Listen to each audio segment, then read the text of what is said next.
The Victorian Premier Daniel Andrews. Our best wishes to the families involved, and of course our thanks to all of those across the team, health, human services, all the way through and right across our Victorian community, everyone who's working so hard to keep people safe.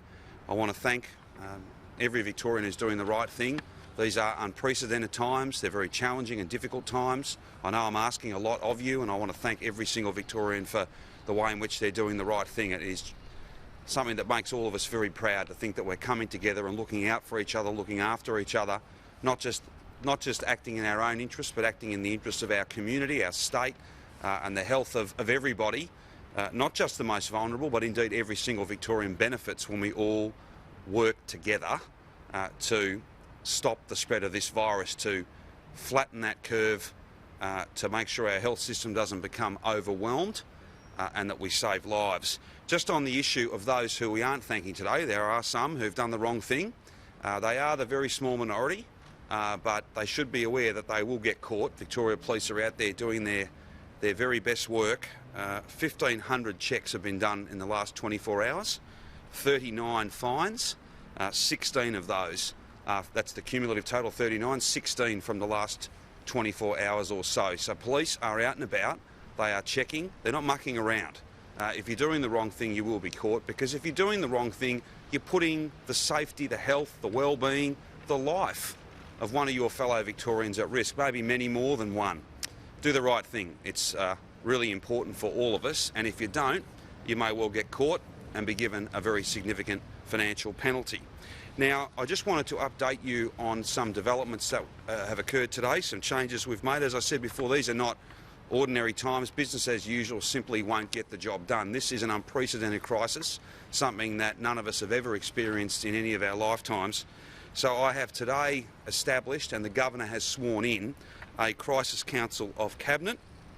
That is 7 coordinating ministers and myself that will assume the coordination functions across each of the government's departments to make sure that we are nimble, agile, that there's real urgency to the decisions we make, and that the public service is also aligned to deliver. The decisions of National Cabinet, the decisions of State Cabinet, and this particular committee, this particular Crisis Council, we've had, I think, probably a world first just only a few moments ago, a swearing in of 7 ministers via a video conference, and I'm very grateful for Government House making those arrangements possible.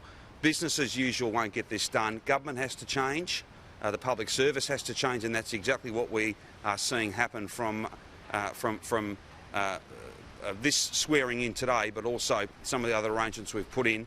We've all got to adapt and change. We've all got to make sure that we bring the best decision-making, the quickest decision-making, not just to get through the crisis, but to be able to rebuild on the other side of it. So this Crisis Council is all about managing the COVID-19 crisis and then making sure Victoria is in the strongest possible position once we get to the other side to repair the damage that's done and to make sure that we come out of this stronger and better into the future.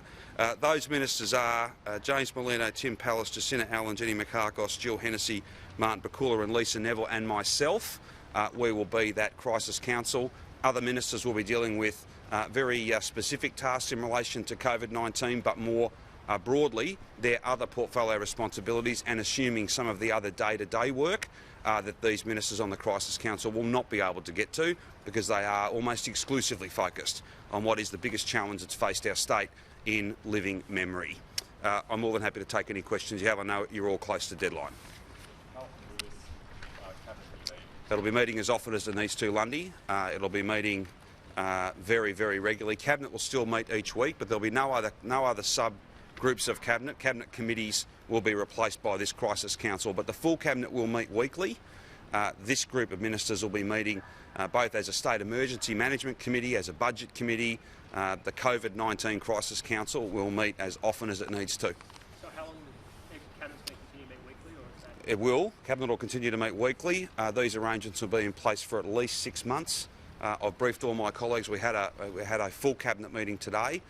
This is exactly what we need to do. So we've got the proper focus to respond with urgency during the crisis and to be ready to recover and rebuild once we get to the other side of it. Should there be a parliamentary committee scrutiny as well, just to make sure that Victorians can be assured that you are doing things by the Well, I think the most important thing, I'm not interested in playing politics with any of this. We had a very, very good National Cabinet meeting today. All of these National Cabinet meetings have been really important. They've been a very important part of a coordinated national response. It's not a Labor or Liberal thing. It's First Ministers across the political divide doing what has to be done to keep Australians safe.